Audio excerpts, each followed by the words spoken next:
Hi. How are you doing? Long time. Yes, I know I've been away. Welcome to Elevation Talk. My name is Prophetess Njifi Amwale, and I'll be hosting you and talking you into your next level. I'm so excited to be back. Unfortunately, I come on a sad note today, as you can already tell by the title of this video.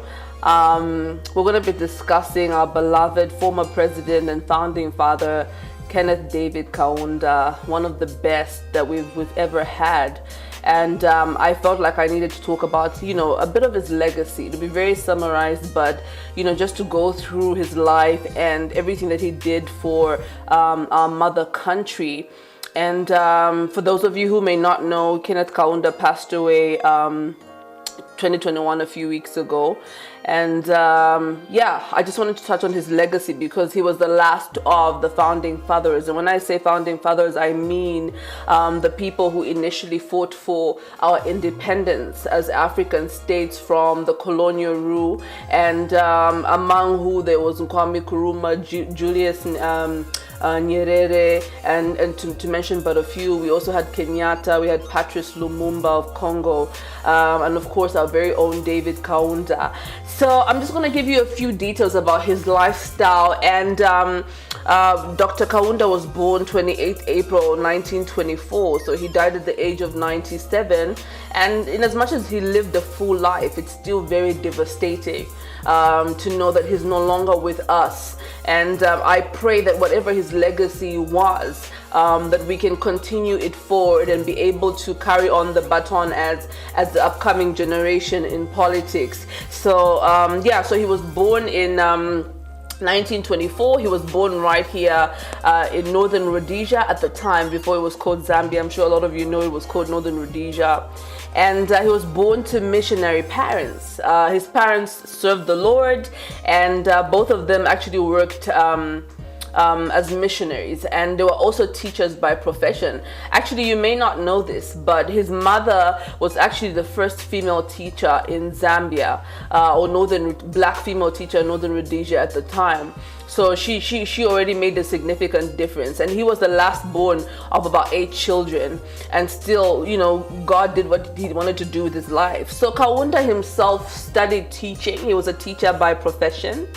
And he started teaching, and eventually he found himself in politics. And he was under the ANC party at the time, which was actually being led by Harry Nkumbola. And he sort of like joined and merged into that party, where, eventually they had problems in the party. And in about his political career began in 1949, about there. But in about 1962, 63, he sort of broke off from the party because obviously at this time a lot of people felt that Mr. Nkumbola had been a little bit compromised because they were not sure what his position with the colonial government exactly was, and he was seen to be having talks with them. So there was a lot of talk happening in the party at the time, and he eventually broke off. But right after breaking off, he didn't start his party immediately, because now they're obviously trying to rally people behind them. And he was arrested. He was arrested by the government that was in power at the time and put into jail at the moment, because obviously so many people were it must have been seen as an uprising, because people were following him and interested in what he had to say. And he formed United National Independence Party, which is popularly known as UNIP. And if you're an 80s baby, 70s baby, you know how staunch our parents were and so loyal to this party. And he ended up forming it, and he had almost immediate success. Now, what makes Kaunda stand out is, apart from the fact that, obviously he's a founding father, is the way that he fought for Zambia's independence. And initially, it was very difficult for me to see, personally, outside of history, to see exactly what the fight and the struggle was, because he didn't go through as much hardship as the people like, Nelson Mandela or even Mugabe. Mugabe had it rough because he had to be in exile as well. So he didn't have it that rough. But looking back in retrospect, I realized that he was a very smart man. Because if you're able to get independence with minimal death, then I think that's brilliant compared to having so much bloodshed like a lot of these other countries had. And to me, it was amazing to me. I'm actually getting goosebumps. It was amazing to me that he had such amazing negotiation skills, that he was able to negotiate independence from a British colonial power. That's huge. That's really huge to me. And so he fought for minimal. His style was minimal loss of life, and that's exactly how he did it. Of course, in these meetings, we can only imagine. If you're going to negotiate with a power that's already in place, there must be things that that you have to give and that they have to take from you in order for them to feel like it's not a total loss on their part. However, I must commend his legacy because he did protect the Zambians from dying. He protected them from war. He protected them from bloodshed, and that is a beautiful legacy to me. So so that's basically how he started his political career in Zambia. And if you do not know, he was president from 1964 to 1991. So he reigned for 27 years. And obviously, President FTJ Chiluba took over from him in 1991. A few notable mentions. I think it's important to know that, after fighting for the independence of Zambia, Kaunda did not stop there. And he on many occasions, he did say that he was inspired by the Kwame Nkrumahs of this world, who spoke about, if you're going to be the only independent country, then obviously, you're in a weak position, and to continue to fight for other countries and for a united Africa. So he realized, when you look at the map of Zambia, you realize Nyanza land at the time, which is Malawi, was still under colonial rule. Okay, we had Southern Rhodesia at the time, which is now Zimbabwe, which was also under the colonial rule, and Angola was also under colonial rule. So all the countries that surround our borders was still, even the Congo itself was still under colonial rule.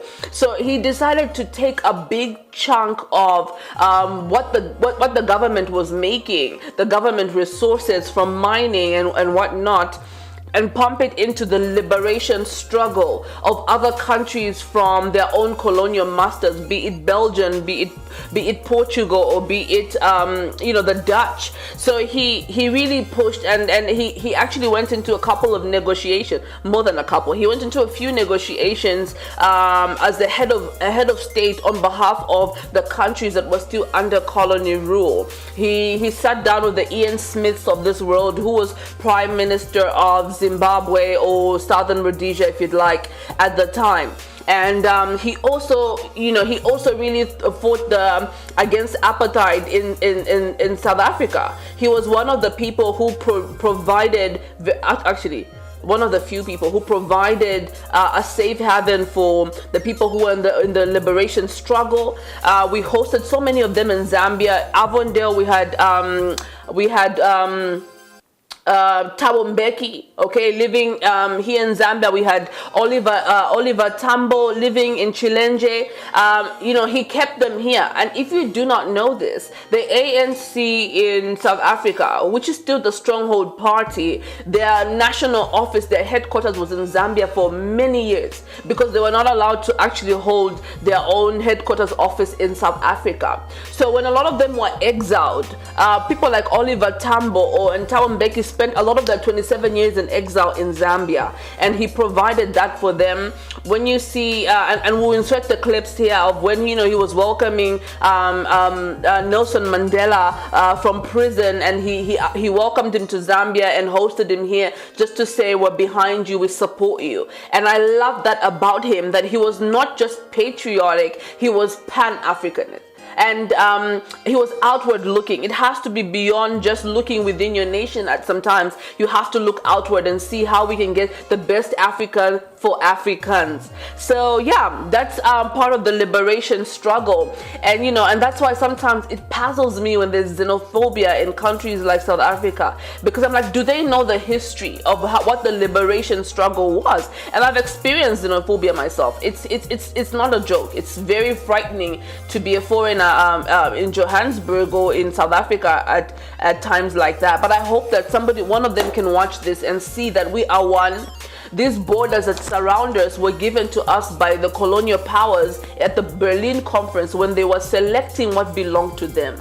Can you imagine? So just to note that he was married to Betty Kaunda for the longest time, who passed away in 2012 while visiting one of her children. And Mama Betty was also an amazing woman. She stood by him throughout his entire political career. And yeah, we appreciated her as the first lady.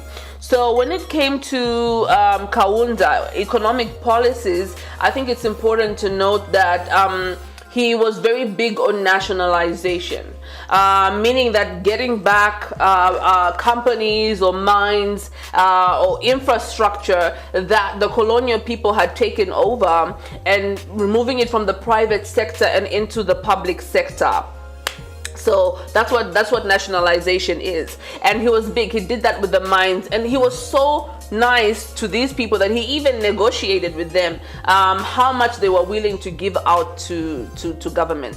He was also very big on industrialization, which is basically manufacturing and making our own things. So he did all of the cotton plants you see, even in the fineries in Kafue, those were made by him. We have tea companies that were established a long time ago, blanket companies in the Copper Belt, those were all established by him, because he understood that in order for an African country to rise, there has to be need for not only providing raw materials, but refining what you are actually extracting from the ground or growing. So that was Kaunda. So after he came out of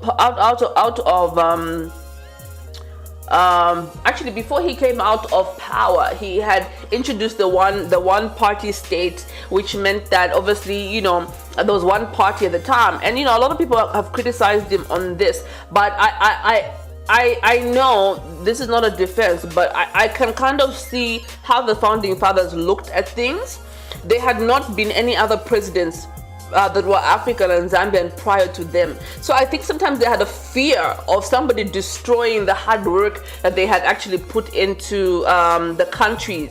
So it may have been perceived a lot wrong, but the motive might have been correct. So I don't want to speak for him, but yeah. So there was that, and then eventually he realized the importance of democracy. And to me, that's a good leader. If you do make a mistake, eventually, be able to correct it, and he did that.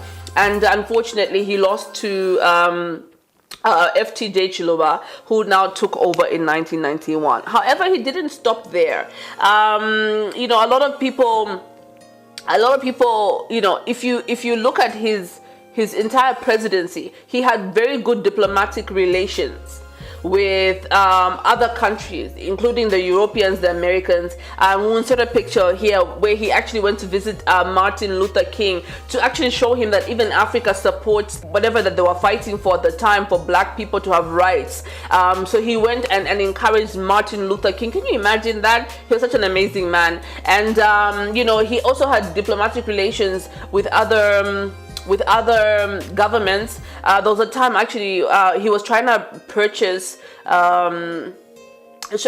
missiles from the United States, and though at the time obviously they were intimidated because they didn't understand why would an African president want missiles and whatnot, but he explained to them, like, look, I need to protect my people in the event that yes, we've gotten rid of the British, but what if the Portuguese try to come in, because Zambia is known for its mineral wealth. So he said to them, we need these missiles in case of war and in case of anything, and the United States actually refused to sell these missiles to Kaunda and his government. And so you know what he did? He went and he bought jets, right? You know those jets that they use for war? He went and he bought those jets and from the Soviet Union, which is now Russia, and which is an enemy of the United States from way back in memorial.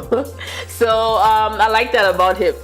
So anyway, he went and purchased the jets just to secure. A lot of people saw it as fear mongering, but I think his intention was really to protect Zambia in the event that, okay, now the British are gone. What if the Italians come? What if the Portuguese come? Because it was still mineral rich. Yes, so that's a few things on him and concerning foreign policies. However, when he fell from power, he still didn't stop serving the country of Zambia. Kenneth Kaunda is known and valued for his fight against HIV and AIDS. And he had foundations in honor of his name. And he really fought against HIV and tried to sensitize people concerning the dangers of this disease and how it was ravaging our society and our young black people. And we're so thankful for all of the work that he's done, and he will forever be remembered and greatly appreciated. He had a lot of struggles in his time, and I remember in 1998, because we lived very close to him, he was our neighbor for years. He was under house arrest, where President Chilua had ordered for his house arrest because they were questioning that he had been a corrupt leader and that he had reached here and there, and he was actually released and exonerated. And the entire Africa, the US, the United Kingdom, they all rallied behind him and said to the president then that you cannot do this to this man because he has fought for so many countries and he has been a very legitimate president. And they checked his bank accounts, and even at death, apparently he was found with only $8,000.